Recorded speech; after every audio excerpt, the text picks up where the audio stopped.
কবিতাৰ শিৰোনাম মা। লিখক ফাহিন।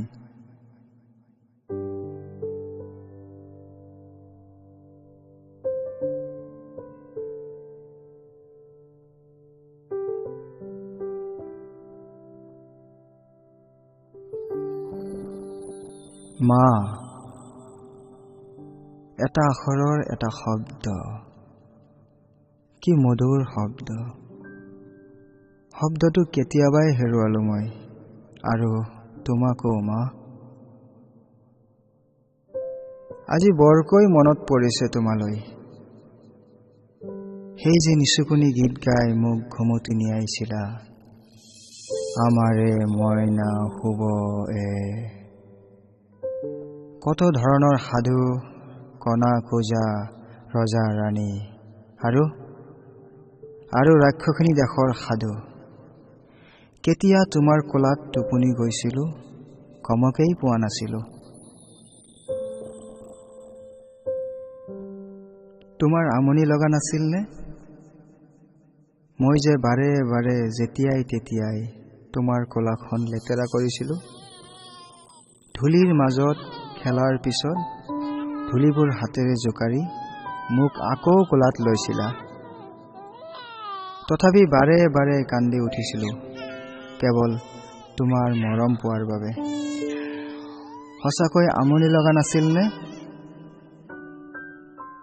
তুমি যে মোৰ মুখৰ ফালে চাই আকৌ হাঁহি দিছিলা, মোক বুকুত সাবটি লৈছিলা।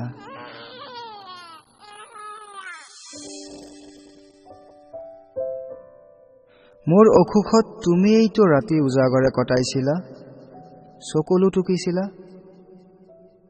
মোৰ জীৱন নাটকৰ নায়িকা তুমি, দৰ্শক তুমিয়েইতো আছিলা। এতিয়া তুমি ক'ত আছা মা? আনে কোৱা শুনিছো, তুমি বোলে বহুত দূৰলৈ গুচি গলা, য'ৰ পৰা আৰু কেতিয়াও উভতিব নোৱাৰি, কেতিয়াও নোৱাৰি। চিৰ সত্য এয়া, যি সত্য মই মানি লোৱাত বৰ কষ্ট হৈছে অ মা। নিষ্ঠুৰ নিয়তিয়ে এয়া কিহৰ খেলা খেলে অ? যদি লৈয়ে যায় তেন্তে দিয়ে কিয় মা? তুমি ক'ত আছা মা? মা, মা,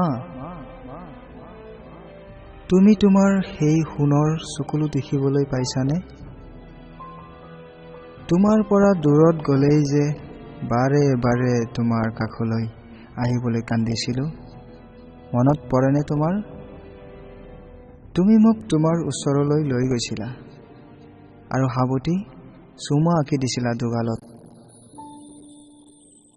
মই আজিও তোমাৰ ওচৰত যাবলৈ কান্দিছো। কিয় ওচৰলৈ লৈ যোৱা নাই? কিয় সাবটি ধৰা নাই মোক? তুমি চাগে মোৰ পৰা আমনি পাইছিলা, সেইকাৰণেই আঁতৰি গলা মা। কথা দিছো তোমাক, তোমাৰ এই সোণে কেতিয়াও আমনি নকৰে। নালাগে মোক কোলাত ল'ব, নালাগে মোক চুমা আঁকি দিব। তোমাৰ কোলাত কেতিয়াও লেতেৰা নকৰো, কথা দিছো মা। মাথো এবাৰ তোমাৰ মুখখন চাম, মোৰ সকলো দুখ শেষ হ'ব। কিমান কান্দিলে উভতি আহিবা তুমি? মাথো এবাৰ কোৱা মা, প্লিজ প্লিজ মা।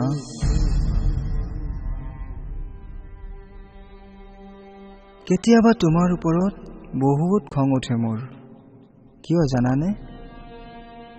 সেই যে হস্পিটেলৰ বিচনাত তুমি শুই আছিলা, মোৰ মুখৰ ফালে লাগি চাই আছিলা। চকুলোৱে তোমাৰ দুগাল তিয়াই গৈছিল।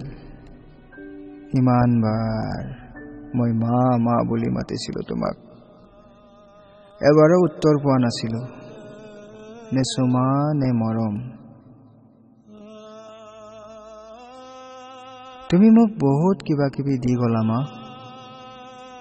মই ঋণী তোমাৰ ওচৰত, চিৰ ঋণী। কিন্তু মা, মই তোমাক এটা বস্তু দিছোঁ যিটো তুমি মোক দিব নোৱাৰা কেতিয়াও। সেইটো কি জানানে? উকা কাপোৰ, যিখনেৰে তোমাক মেৰিয়াই কবৰ দিছিলে আৰু মা শব্দটো হেৰুৱাইছিলোঁ সিদিনাখনেই।